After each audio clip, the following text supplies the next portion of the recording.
Welcome to Soma'ing, the initiative that's all about showing how being able to pay attention to the experience in our bodies is actually foundational to everything that matters to us. And where you'll learn easy and practical ways that you can pay attention to your body throughout your day-to-day and how that can support what matters to you. So in this show, I'm going to be talking to different people who are going to share about different areas of their lives.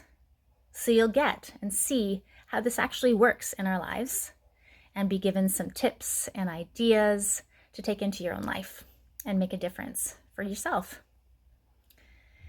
I'm your host, Dr. Twyla Kovalenko, and I am passionate about supporting people in reconnecting to their own bodies and aligning and thriving in what really matters to them. So if you enjoy this show, please press the like button and share it with others.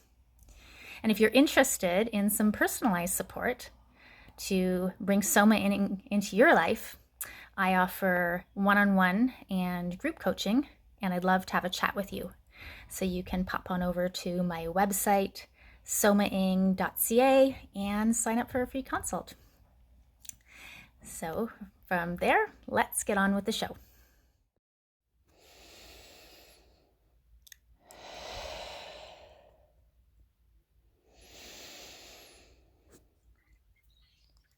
So today on the show, I'm really excited to welcome Vivek Patel, who has made time in his busy schedule to have a conversation today. And I'm really grateful and looking forward to this conversation. Vivek is someone I first met Vivek was about 13 years ago now. And the first way that I met you was I had been posting something about a dance event in online classifieds and discovered your posting looking for dancers for a spiritual dance group. That's I don't know if that was right. Disciples of Dance. I'm like, what is this even? Who is this person? And I was like, but I have to find out. And that started, a long relationship and friendship with you, Vivek, that I've been so grateful for, that I've gotten to dance with you and get to know you as a friend and as a mentor. Vivek is such a caring, authentic, creative human. I'm wearing the earrings, one of the pairs of earrings that you made and That's awesome. generously gave me for my birthday one year. And Vivek is throughout our relationship has focused on so much creativity, so much contribution. And so we've shared a lot and danced a lot. And I've been really inspired by a lot of what you do, and especially about your approach to parenting. And often hear your words in my head, when I'm navigating with my son. So you've been really inspiring to me, and I think to a lot of people. And I know that's become a large focus of what you've been doing the last couple of years. And so I'm excited to hear about how all the work you've done to be aware of the experience in your body and the practices you have feed into and connect to your work around parenting, your own experience as a parent, as well as what you've been offering others in terms of supporting them in the connection with their children. Yeah, thank you, Twyla. Thank you so much. And I love that you remember Disciples of Dance. I used to actually have disciplesofdance.com way back in the day. Right. Yeah, and that was, it was interesting because that was me jumping into choreographing way before I had any business doing so, with no training or anything. I was like, somebody said, Vivek, you could choreograph. I'm like, okay, and I just jumped in.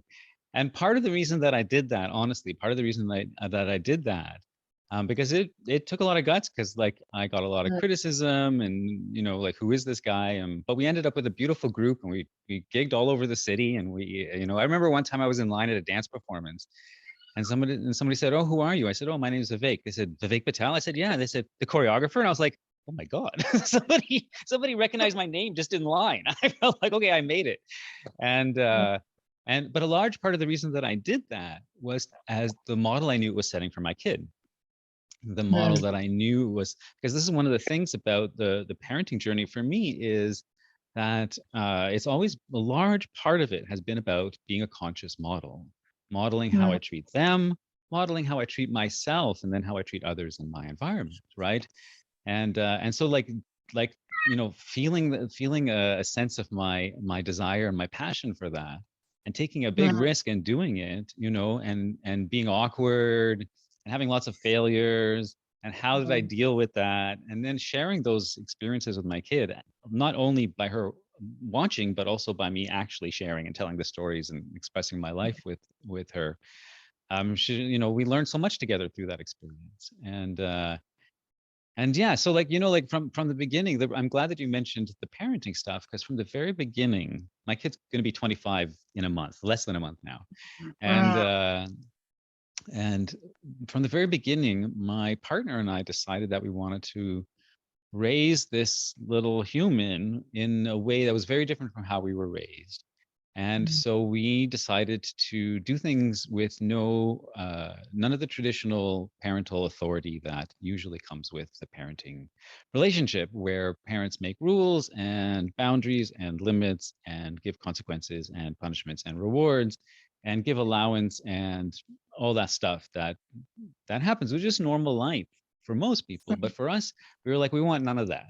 And so yeah, and so instead we jumped in to the world of honoring, first of all, honoring my kids' path and their way of being in the world and their expression, and then also honoring their consent and autonomy as a person, and then looking deeply into how can we collaborate in a way that's non-violent and non-coercive, and everything that we do brings us closer together.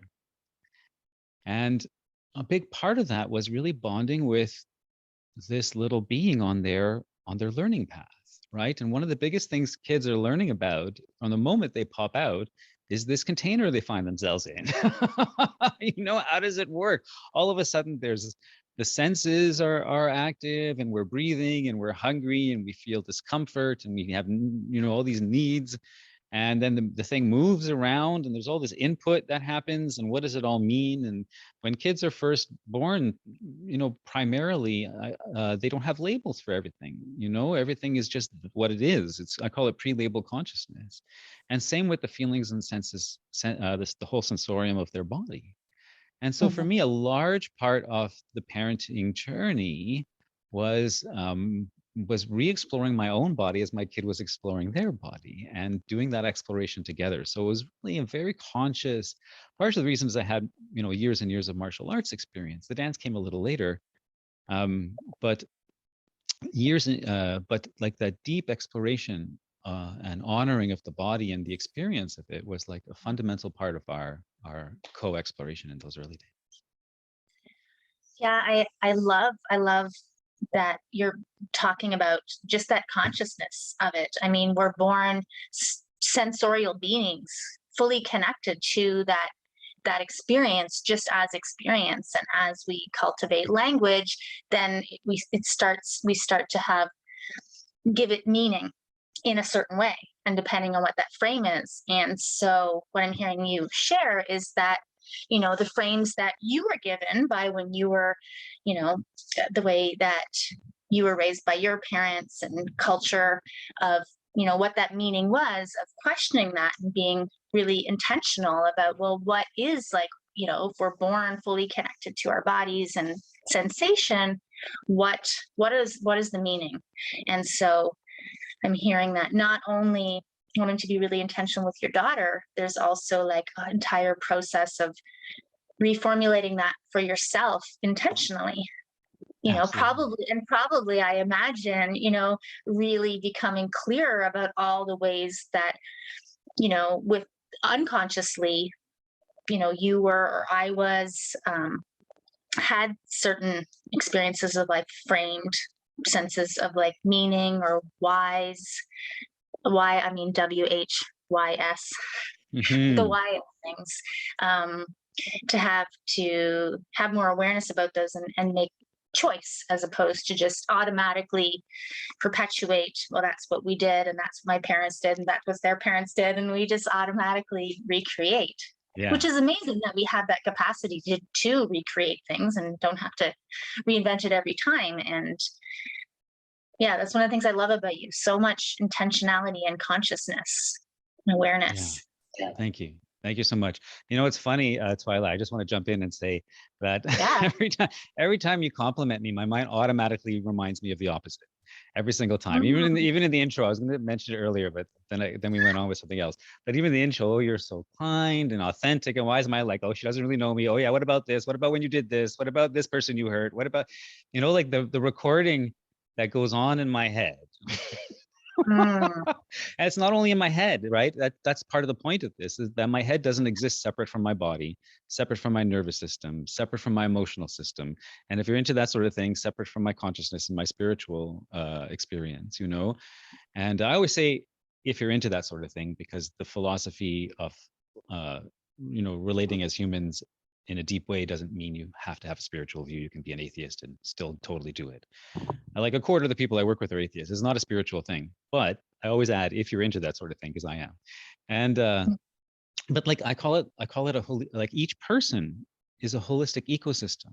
We're so all the parts are dependent on are interdependent on all the other parts, but all relationships are also a holistic ecosystem. We don't really end where our skin ends. We're much more deeply influenced and influencing each other in every system that we engage in. This is why people who see us more like billiard balls where we're just bouncing off each other, not really affecting each other, miss a whole lot of the iceberg of who humanity is and what relationships, what's really going on in relationships. There's so much depth and complexity to it.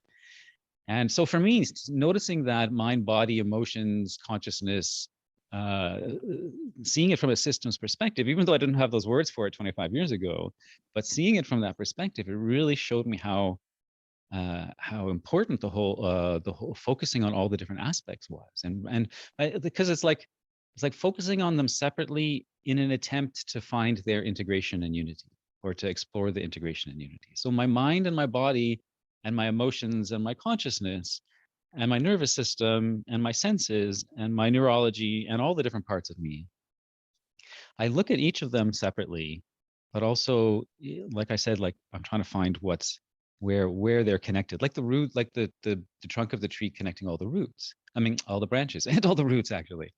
And same for Mm. my kid, like when we do all these explorations are mutual. One of the things about being a guide for me as a parent, and I always think when I talk about parenting, I talk about three main relationships. The relationships are model, guide, and friend. And Mm. so we're their model, like I mentioned before, we're their guide, and we're also their friend, which is the human relationship of enjoying each other. And yet all three of those are mutual. Friendship is mutual.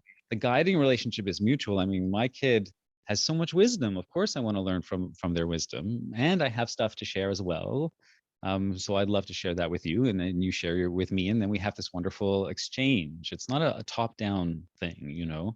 The whole top-down hierarchical relationship in parenting is so damaging and destroys connection. And that's why we have the trope of the teenager who the early teenager that rolls their eyes, and the teenager who goes and hangs with their friends and never wants to be home and leaves the house as soon as they can, because it's not their safe space.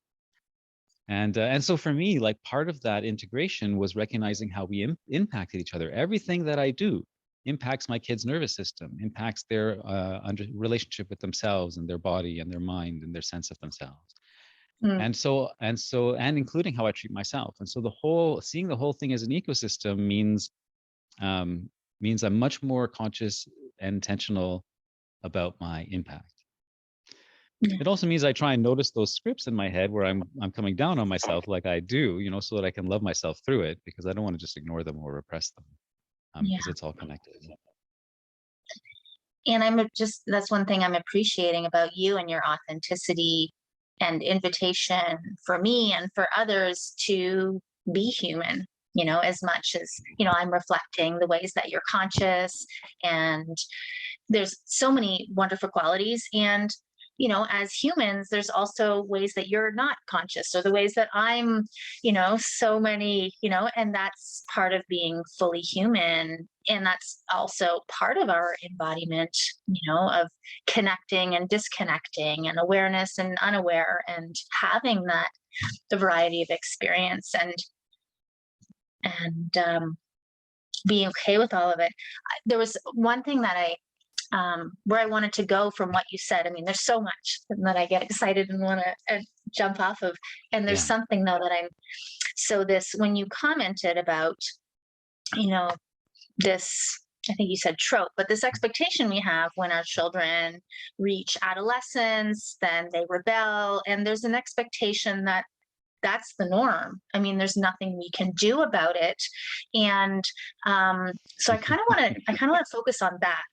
Sure. And I'd love for you to share what your experience was, as with your relationship with your child, um, as they were going through adolescence, and then we'll connect that back to, or maybe while you're talking about it, if there's ways that your awareness of the experience in your body and connection, your embodied connection with your child, impacted that. And Yeah. first, though, just starting about, that, opening our audience up to the possibility that isn't necessarily a given.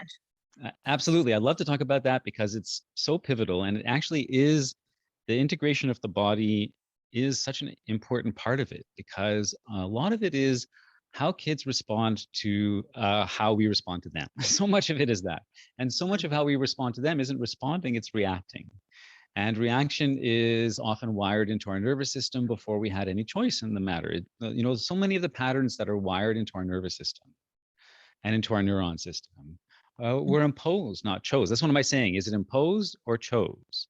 I ask myself that about my own values and my own thoughts. Oh, Vivek, you think this. Is that imposed or chose? Is it aligned with the values? Well, what about the value? Is that imposed or chose? Like, it's a constant lifetime of asking myself that.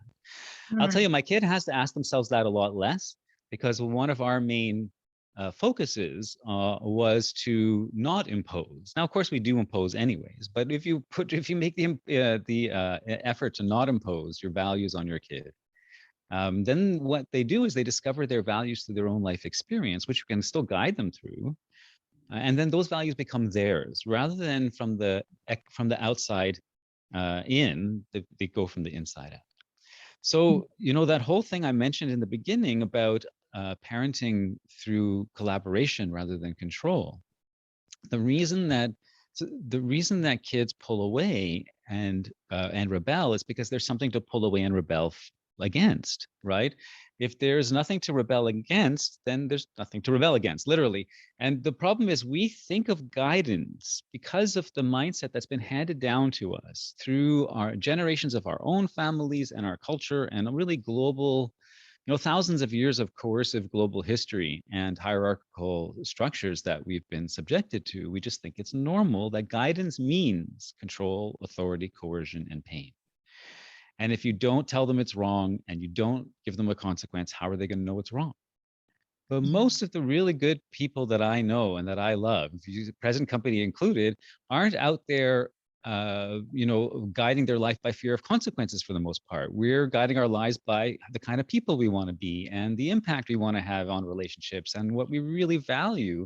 And a lot of us, especially when we hit, late 20s and into our mid 30s, start to realize a lot of the things we think aren't ours. They are imposed. Well, who am I? When I do workshops, I do a lot of workshops with parents. And when I do workshops, I say, who here is on a self-development journey? And everyone pretty much puts up their hands. Maybe a couple of surly people in the back don't put up their hand, but pretty much everybody puts up their hand. I say, now, who here as part of that journey is reclaiming yourself and reclaiming your own belief in yourself and reclaiming your own sense of what you know to be true? And everybody's hands go up even higher. I say, so let's make it so our kids don't have to reclaim that, And so, guidance can be something that's beautiful, that feels good to the nervous system, rather than something that I mean, we all, if you remember what it's like to be a kid, you have to protect yourself from your parents because you never know when the punishment's coming or when you're going, and maybe you're in alignment with their expectations, maybe you're not, and maybe your impulse control is stronger than your desire for it, and you can't help it, and then you get in trouble, and you know you're going to get in trouble. So there's this whole layer of protection and shield that goes up around us, not only in our thoughts, because that's why the words aren't enough, right? Because we're impacting something that's physical. And Yeah. so a physical impact requires a physical solution for sure. Words are not going to do it. So this is why we can create a relationship with our kids where they feel safe, they feel seen, they feel like when we guide them, it makes their lives better. They feel it makes their lives better. We may know it makes their lives better, but if they don't feel it, they're going to turn away. And so if this is our focus, and I call it having a priority of relationship first. So if we Mm, preserve the relationship, a relationship of connection and safety, and we do that, and our guidance feels good to them, it feels trustable to them, then when your kid is 16 and going through struggles, they're not going to turn away from you, they're going to turn towards you. And isn't that what we want? mm, I used to call it drunk driver parenting, where I would imagine and I had this image when my kid was born. Literally the day she popped out, and I looked into those eyes, and this image came to me that mm, they're 16. They snuck out. They went to a party. Everyone's doing drugs and drinking and having sex in the bedrooms and loud music. And the police show up, and everybody runs helter skelter. And the only way she can get home is with a drunk driver. And without mm, any hesitation, she calls me, Dad, come get me. And she knows it's going to be a safe and connecting experience, and is never going to feel. That's why I call it junk driver parenting. And and and every mm, decision I made, even when she was 2, I was planning for that phone call. And this is why. And so turning it around to my own physicality, knowing my own reactions from my trauma, from my patterns in my nervous system were wired that way, means I had some responsibility to shift those patterns so that I didn't dump them on my kid. But I also didn't want to be repressing, because repressing just builds like a steamer that eventually it explodes, a pressure cooker. And I didn't want that either. So I always say no projection and no repression. Don't project on your kids, but don't repress. We still have to have tools and some capacity to deal with the pressure when it builds up. And in my work with parenting, with parents, because I coach a whole lot of parents. So in my work with parents, as well as my own personal work, working that stuff through our bodies, as well as the thinking, as well as the feeling, all of those things together are such important tools to work with on a regular basis, because it helps in our longevity and our stability and our resilience as parents. Yeah. Thank you for sharing all that, especially when you described this drunk driver scenario and got to the moment where your child called you. My whole body just lit up and tingled. There was like this relief. There was just so much that arose in my experience in that moment of your sharing. And and I would love to invite you, because there's such like this.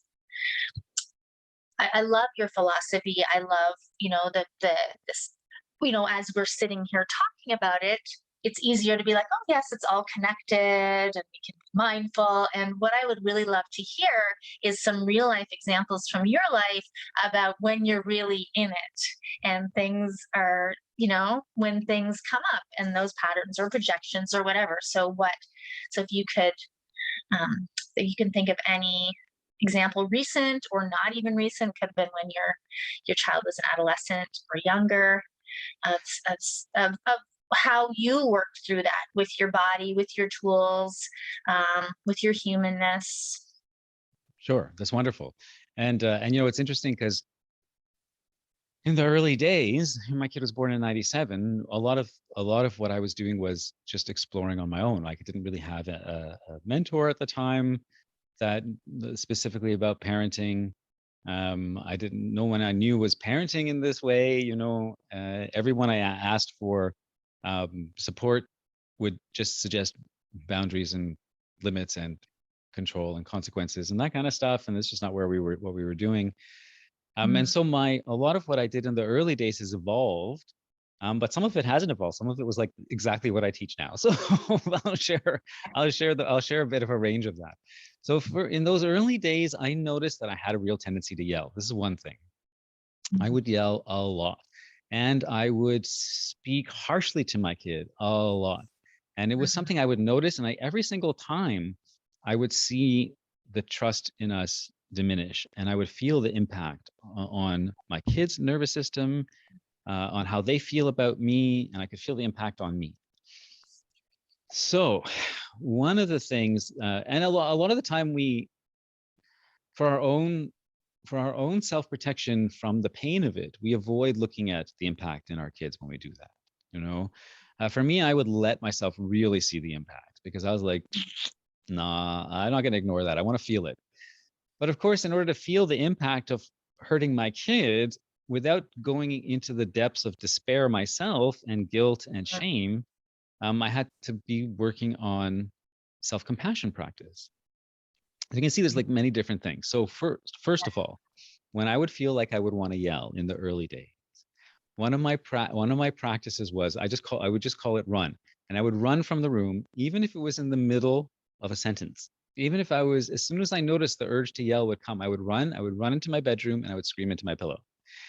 And I would really release a lot of my tension that way. And sometimes my kid would cry because I would suddenly disappear, but I knew that this pain that they were going to experience from me yelling was going to be way worse than a minute of me screaming into my pillow and coming back. I would also go into the bathroom and run cold water over my head.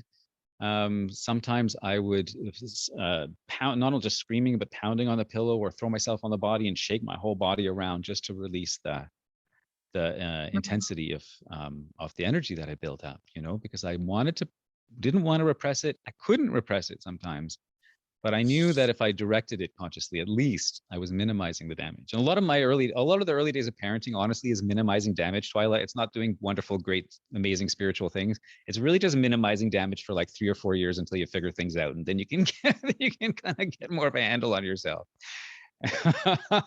And this is me talking with a radical viewpoint, right? With a radical philosophy and everything. But if you take the complexity of what we have to deal with in our lives, the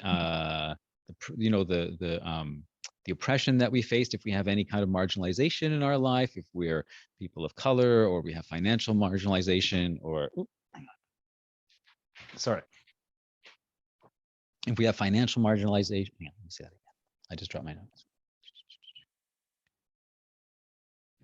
If we have any kind of marginalization in our lives, if we're people of color, or if we're disabled, or LGBTQ, or if you have mental health issues, or we just have no resources and support, like every one of those things makes it harder and harder and harder for us to do this work, you know, because it's really deep work to always be looking at ourselves.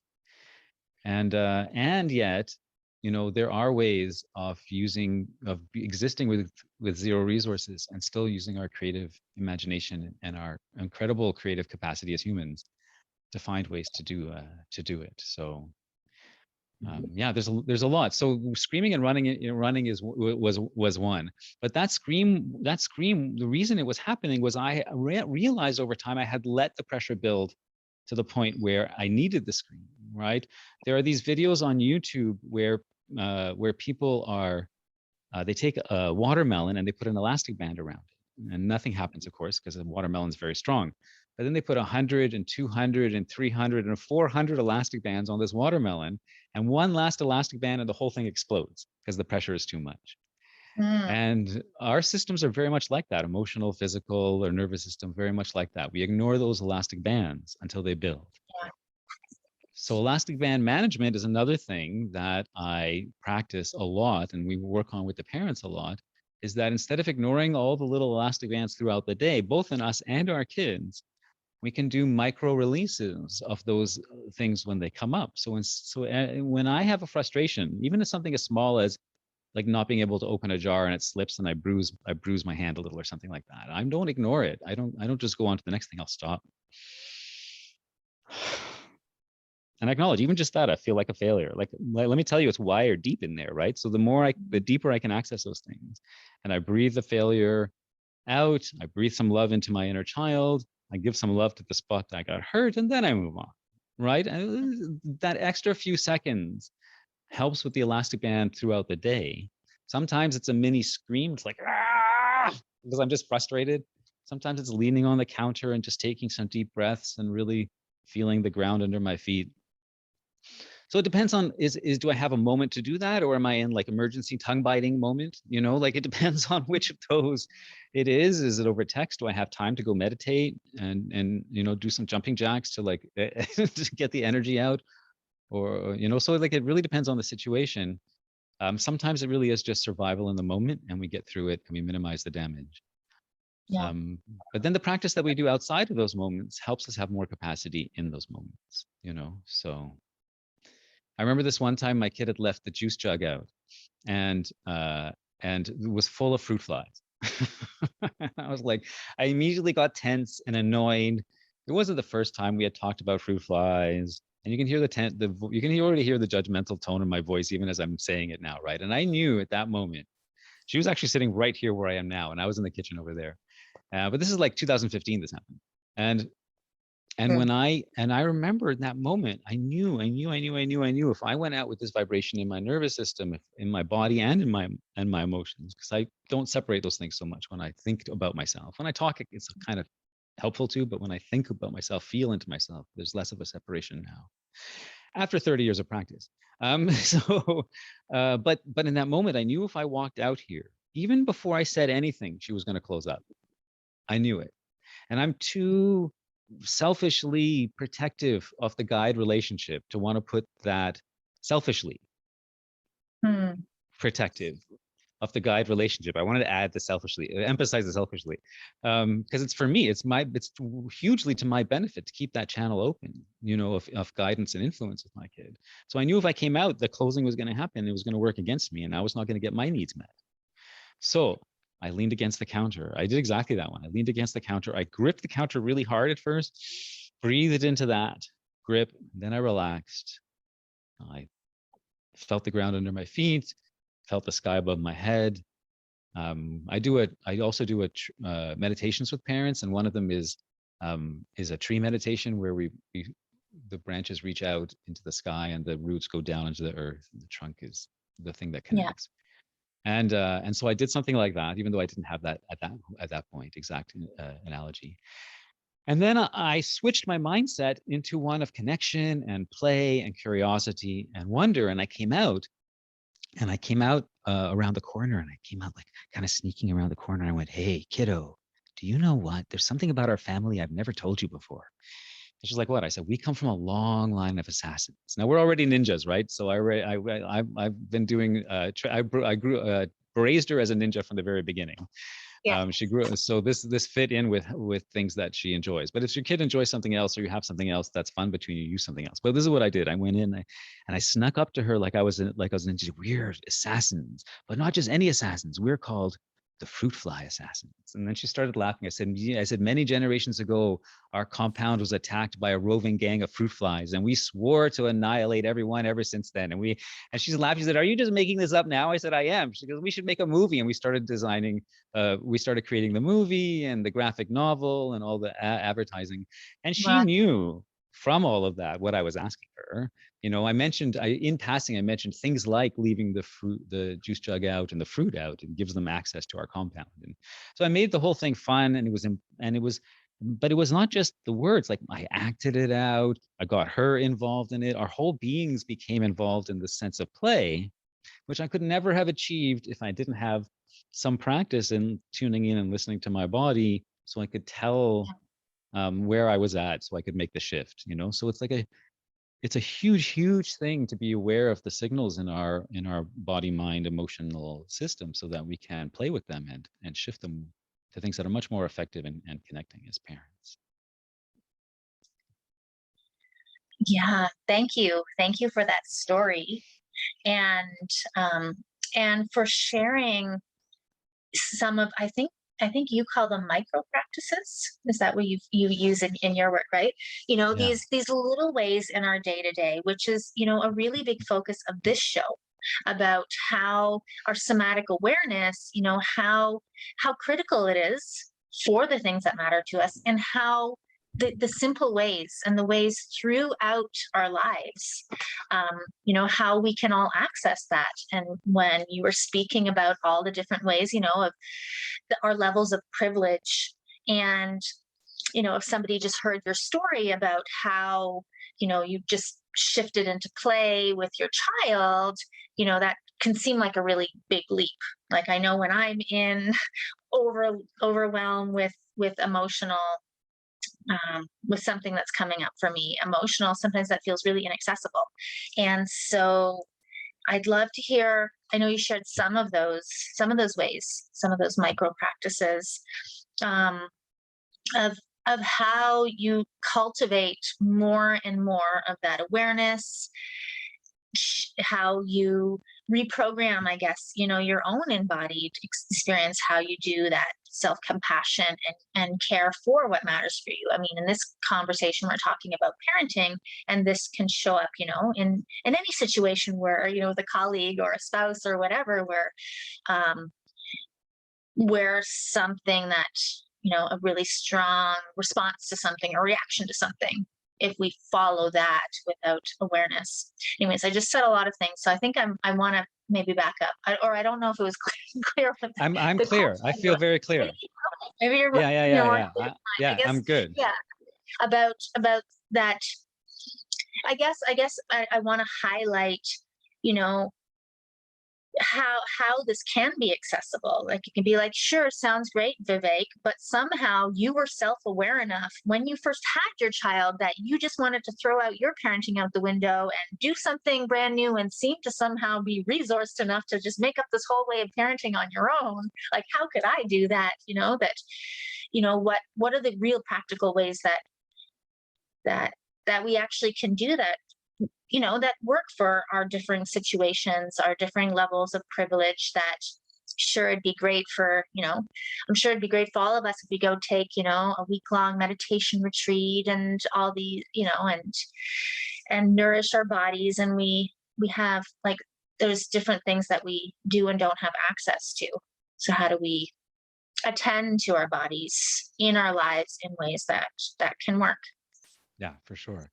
First, I'll point out that when I mentioned my strategy in the first couple of years, it was running from the room in the middle of about to scream at my kid and screaming into my pillow. And then 18 years later, I told a different story from 18 years later, where I was able to lean against the counter and grip the counter and breathe through. So there's an 18-year gap in those two stories. That's very Yeah. significant. Yeah. And I think this is one of the things that's so important, is having a process mindset, a learning mindset, right? We're always in process. I mean, even 18 years later, I still had to work the wrongness out of my system. That's a long time to be practicing. And you think, oh, by then Vivek wouldn't have to go through that, but I still had to go through that, or I was going to come out here and be a doofus to my kid, and it wasn't going to be a pretty scene. Even after that long. So I think that's really important to recognize, because we are like, even myself, like when I look back at videos of myself, Twyla, and I've been doing this recently, and I even went live on Instagram recently and talked about this, because I saw this video of when I was interacting with my kid when she was 5. And I cringed at the way I was talking to her the whole time. I was like, oh my gosh, Vivek, if you saw you now, you would be so critical and judgmental. Be like, why is that person talking to their kid that way? That's so disrespectful. You should never talk to anybody that way. That's how I would say it now. But listening to myself, I was like, and yet I was like the most radically respectful person I knew to kids. Everybody had that opinion. I mean, I was just known that way. Kids would like, even now, kids like, well, actually, even now, I'm better at it now. But kids like fall over themselves to like trust my guidance and follow me, and offer their trust to me. In those days too, but I was horrified at listening to myself. So really understanding that if I compared myself then to who I am now, it would make no sense. I would never even try. So the comparison mindset is so problematic. We all are where we are because we've got here through the process of our lives. This moment that you're at is where you're at. And to really come down on ourselves for that really sucks. And so one of the things that we can practice, and this goes back to the self-compassion practice that I talked about before. With self-compassion practice is probably 60% of what I teach to parents. It's not about how to get your kids to brush their teeth. The self-compassion practice leads to that amazingly, believe it or not. So the self-compassion practice allows us to be able to do that kind of work, first of all, because we are accepting our imperfections is so important. Like one of my one-liners is relationships aren't about being perfect, they're about being imperfect together. And if we can really feel that with ourselves and our kids, we can give ourselves a lot of grace for our own learning process. So first of all, recognize that if you are screaming right now, if you are yelling at your kids right now, yes, you don't want to do that. I mean, if you're listening to this podcast and you haven't already turned it off, you probably don't want to yell at your kids. And, and so that's great. Just knowing that comes from a place of deep love and honoring them. That comes from a place of wanting to deeply humanize them and humanize yourself and humanize your own childhood memories that didn't get humanized. Just the other day, I had this memory come back to me. And I'm not going to go into the whole story because I told the whole story on my Facebook page, but I had this where I went live. But I had this memory come back to me of this time where my dad treated me really terribly when I was young, and I went through this whole process of seeing it, and then as little Vivek was feeling so upset, adult Vivek jumped into the scene and started yelling at my dad and telling him to get out of the room and all the other people that were there. There was other people there. And I shut the door and I went back and I gave little Vivek a hug. And I was like, "You're safe with me now, little one. You're safe." And then I turned into little Vivek receiving big Vivek's hug, and I relaxed my system and I felt myself. I didn't even know what would it feel like to be safe as a child. I didn't even know that. I had to kind of make it up so that I'm making up what does it feel like to be safe as a child. I mean, my kid thankfully largely knows that experience, but I didn't most of the time. So then I'm like, well, what would it be like for little Vivek to be safe? And I was weeping trying to feel that, and and this is just like a week ago. I've been doing this work for 30 years, okay? And so micro practices, one of the reasons I love micro practices is because they don't take a lot of time. They don't take a lot of extra energy, a little bit, but not a lot of extra energy. What they do take, and this is the thing, what they do take is one of the first things is believing that we're worth it. And this is one of why the self-compassion practice is so important, because even if you have all the tools in the world and you don't believe you're worth it, you're not going to use them, right? So knowing that we really are worth it, and our kids too, but of course, with our kids it's easier, but with ourselves, knowing that we're worth it is really hard. So yeah, let me share that first and ask you for reflection before I go on to the actual micro practices, because I have a few that I want to share. But I'm curious if you have any reflections about that whole aspect of it. About feeling worth it. Yeah. But specifically, Yeah. it was interesting because when you said that, I started going into my own experience, the experience of my partner, and just, and I started just going into my own personal reflection of, sometimes I can feel like I have such an overflowing toolkit and I'm not making use of them. And then, so I had a question for myself that arose from you sharing. I'm like, is that part of why I don't always use the resources that I have? So there was it definitely prompted me to start considering that. And it like there's a part of me that it feels really true in you saying that yeah, of course. So so I'm just on a personal level, like appreciating, that articulation. Yeah, thank you. Yeah. And and that's why the micro self-compassion is one of my favorite. Micro self-compassion is where you don't have to have a half hour, like you said, or go on a week-long retreat. It's when you notice the harsh talk, even for a moment, you counter it with a compassionate message. And so I'm often saying, Vivek, you're all right. I have little simple ones. Vivek, you're all right. You're really trying hard. You're all right. You're not a bad person. Sometimes just you're not a bad person, Vivek. Like it's not even going into the positive yet. Sometimes I can't drag myself into the positive, and I just counter the negative. I'm like, you're not a bad person, Vivek. You're not bad. Even though you hurt that person, even though you made that mistake, you're not a bad person. I just need to remind myself of that. But sometimes it's like, Vivek, sometimes I'm like, Vivek, you're really trying hard and you devote your life to helping people. Sure, yes, you screwed up royally in that one, but it's okay. It's okay. It's okay to make mistakes. And I'll give myself like mini ones, but the idea of the micro is it's 1 or 2 sentences and then you move on. You don't get absorbed in it, right? So micro self-compassion is really powerful because if we start to watch our minds for that painful self-talk, we can notice so many more that we don't even notice throughout the day. Mhm. Now, I want to just mention that countering it with self-compassion is one part of working it through. It's not the whole thing, because otherwise we get into repression and spiritual bypassing and positivity where we don't want to look at it. And I'm not talking about that. I'm talking about recreating new patterns in our mind for how we talk to ourselves. New pattern. It's the imposed versus chose. So much of the patterns in my mind and how I talk to myself and how I feel about myself were imposed by my coercive and violent traumatic upbringing and all the things throughout my life. So I want to shift that to chose, from imposed. Chose. I want to talk to myself with compassion and love and kindness and understanding. One of my acronyms is FECK, F-E-C-K, and I say go feck yourself. And it stands for forgiveness, empathy, compassion, and kindness. And so all the parents I work with they always say, I fecked myself yesterday, Vivek, or if someone else is coming down, they're like, go feck you, go feck yourself, or they're like, feck me, I have to feck myself. And so like, bringing humor into it can really help too. So, but like the micro feck is really, really good. Can I Another, pause, yeah, interrupt and just sure.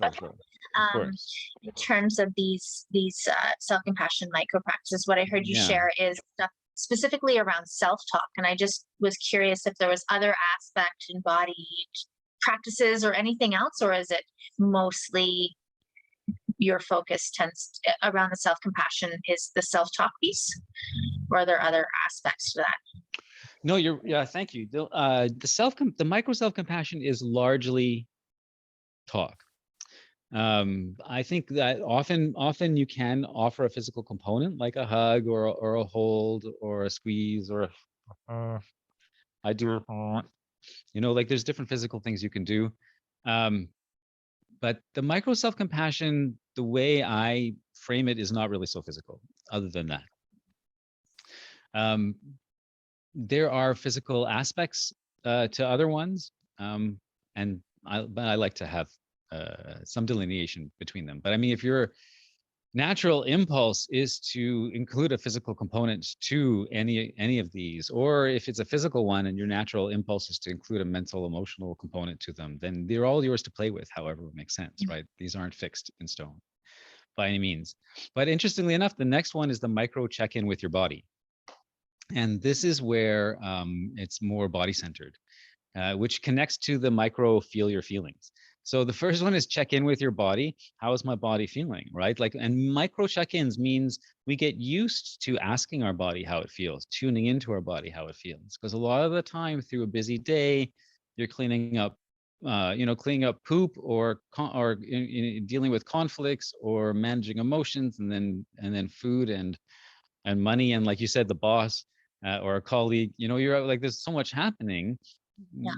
Even for people who practice embodied things, on a regular basis, dancers, martial artists, massage therapists, whatever, we can easily tend to lose sight of all of that easily. Yeah, totally. Yeah. Mm-hmm. And the micro practice is another way of building those layers. I call it gentle consistency, where it's consistent, but it's gentle. It's not like got this failure thing because you have to do it all the time. And if you don't do it for 2 days, then you're a failure, because you're not doing it. But the micro practices allow us different things. So one of my typical way to do a check-in with your body is just before I get up off the couch. I spend a lot of time writing articles and making videos for my parenting work, which you can find, by the way, at Meaningful Ideas. All my social media is Meaningful Ideas, YouTube, Facebook, Instagram, and Twitter. And so, I mean, I have hundreds of videos and articles that I've made. So I spent a lot of time on the couch. So when I get off the couch, I try and do it very intentionally. I take that moment, and just before I get off the couch, I'm like, does my body want to go this way or that way? Does it want to go gently, or do I want to flip? Because I flip off the back of my couch a lot of the time. I even put a video on Facebook about it. And so, but sometimes my body doesn't want that, right? So like just getting off the couch, I tune in. I'm like, what do you want? How are you feeling? Okay, gentle today. So I slither off. Or, ooh, exciting. So I'll go backwards, upside down, and fall on the floor, right? Just like that moment of honoring my body's wisdom, my body's intelligence. And then when I'm checking in with your body when I make any kind of transition. So if I'm going into, like, my wife is working in the office at the back of the apartment right now. Every time I go see her, when I'm conscious of it, I check in with my body. Am I holding tension? How am I making this transition? What am I feeling? And then if I notice things that I am feeling that I want to shift, Mm, then I do a micro release, or combined with a micro feel your feelings. So a micro release, and I think I talked about that earlier, is where you can do a yeah. shake, you can do a squeeze. One of mine is that this is from when I was young, and this is part of, I guess, my sensory whatever, is I'll actually bite myself. I'll bite my hand like this, and it just like, it feels so good and releases this thing. Different people Mm, have different ways they do things, you know. One of the parents I work with, like, makes a really tight fist and squeezes her face up. One of them runs around the apartment. As soon as they notice it, they start running. But there's so many different ways that we can do things that don't really require any training of any kind. It's just the way our body wants to move, you know? And so those three together are really powerful, is to check in with your body and to feel the feelings. And this is where it's a physical thing, not just like, where do you feel it and what does it feel like, you know, and actually mm, feeling it. And then and then how does your body want to move from that, the micro release? You know, it could be a spontaneous interpretive dance, or it could be any number of things. It could be crawling, falling onto the floor into a fetus position and just holding yourself. You know, there's so many different ways. yeah. But the fact that they're micro means you do it for a moment, you center, and you move on. And then later in the day, you do it again, and tomorrow you do it again. And then after a while, what happens is we build these patterns, you know, Yeah. and our minds and bodies build patterns fairly well once we put attention on it, you know. Yeah. And there's three main ways that we build patterns, and they are repetition, concentration, and emotionalization. And whether it's physical, emotional, mental, those three are the ways that things get impressed into our systems. And so working with that consciously and in a micro way with gentle consistency, because we love ourselves and we know that it's helpful for ourselves and for our kids. It's a whole thing. This is why I work with parents every week, because it's not just, Yeah. it's not an easy thing. It's an ongoing process. Well, because the patterns that we already have were reinforced by years, right? So all the unconscious patterns we have. So that's what I love. And that's what I think is so critical in this work that we do. You know, it can be beautiful to go and do a retreat. And that's not shifting the pattern in our day to day, which is where we really want to shift it, where we really Mm, want to be able to have that awareness so that we can bring it to our parenting, we can bring it to our work, we can bring it to our families, we bring it to our communities of whatever matters to us. And that means having shifting those patterns or having the patterns we want to have. The yeah, the yeah, the chose chose. patterns. And so I love your all your micro practices. And I've loved talking to you today, and I know that you have so much wisdom, and we could talk for a really long time. And so I want to give, and I want to be able to wrap up somewhat soon. So I'd love Sure. to make sure that you have an opportunity to share with our audience where they can find your work, you know, all your articles and videos. I know you mentioned meaningful ideas, and I think you might have some other spaces online, Yes. or maybe not. Yes. And so just making sure that, you know, people can find you and find more about your philosophy, find more about your practices, find out how to work with you. There's so much that you have out there. And in addition to that, if there's anything, you know, where we've, you know, gone dance to together in this conversation today, if there's anything, maybe checking in with your body now, if there's anything Mm, that feels important to say right yeah. now. Yeah, there is. Thank you. Yeah. Just before we came on this call together, I reached out to my kiddo, who, like I said before, is almost 25.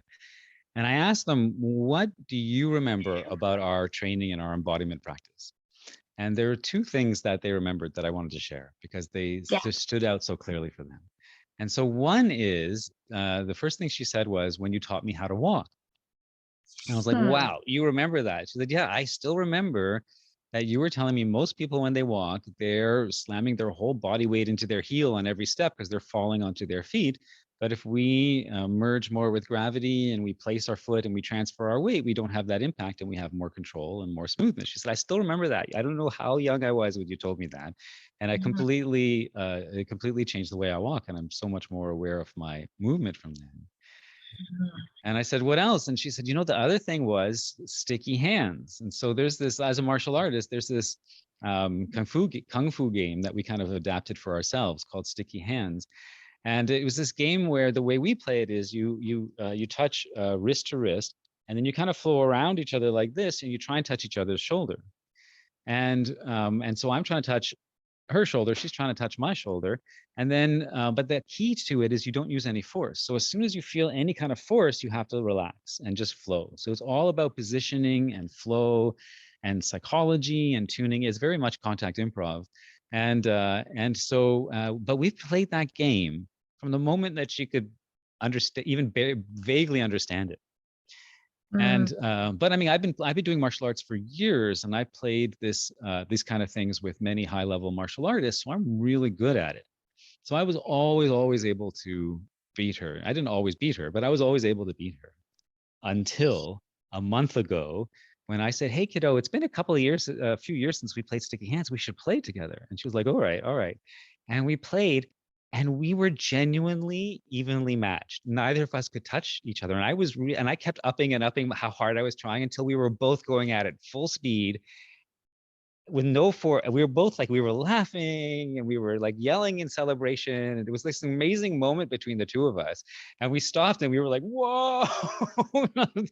And it was this, but like, it wasn't just that moment, it was the years of our exploring that. The Mm. joy in it, the joy of our relationship was all kind of like coming out in that moment. And one of the reasons that I teach the stuff that I do, the intellectual, the emotional, the philosophical, and the physical, all of it. And the environmental and the systems in the home, and how to collaborate with your kids, and how not to use force and have that connection, is because the deep relationship that's formed, and the way that the stability, when I say stable, it's this, I always say it's stable, sustainable, and resilient. It's stable because it's stable, sustainable, and resilient because you can go through challenges in life, and the relationship always is maintained, and that's what it's about for me. And then you have these beautiful, glorious times, even when your kid is 25. We're going to Montreal next weekend together, just because she wants to spend time with me. At 25, that's not very common, to take your dad out, go away for the weekend from Montreal. So if you want to learn those kind of skills and principles, Yeah. please do follow me. My Facebook page is where I do most of the writing. It's Meaningful Ideas. I'm tweeting a lot these days, and I tweet mostly for short, like, just one or two sentences when I have one-liners come to me. Also Meaningful Ideas, also on Instagram, where my big claim to fame is that Alanis Morissette shared one of my parenting sayings once. Mm.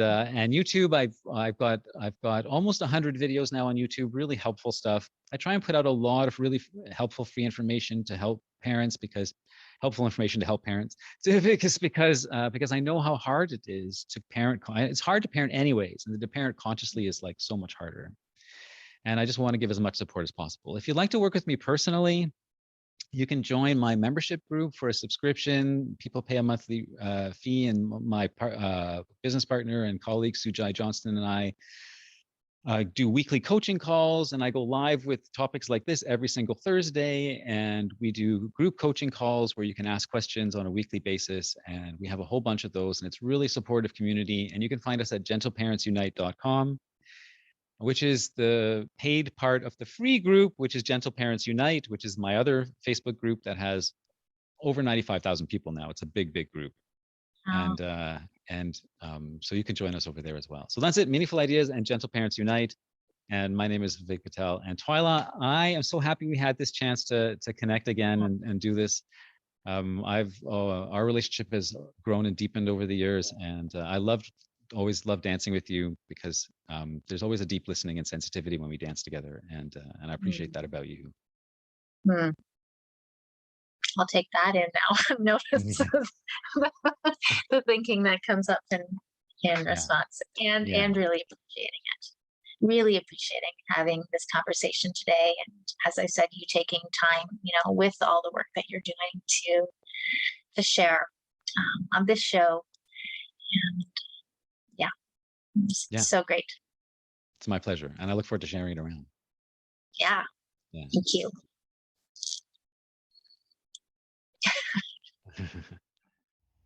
So that's the end of today's show. I really hope that you got something from this conversation today that can make a difference in your life. Again, if you enjoyed this show, please press the like button, leave us a comment, and please feel free to get in touch with me, sharing any show ideas and finding out more about the work that I do about connecting to our bodies and connecting to what matters to us. That's soma'ing.ca. And until next time, remember, we can soma anytime and anywhere.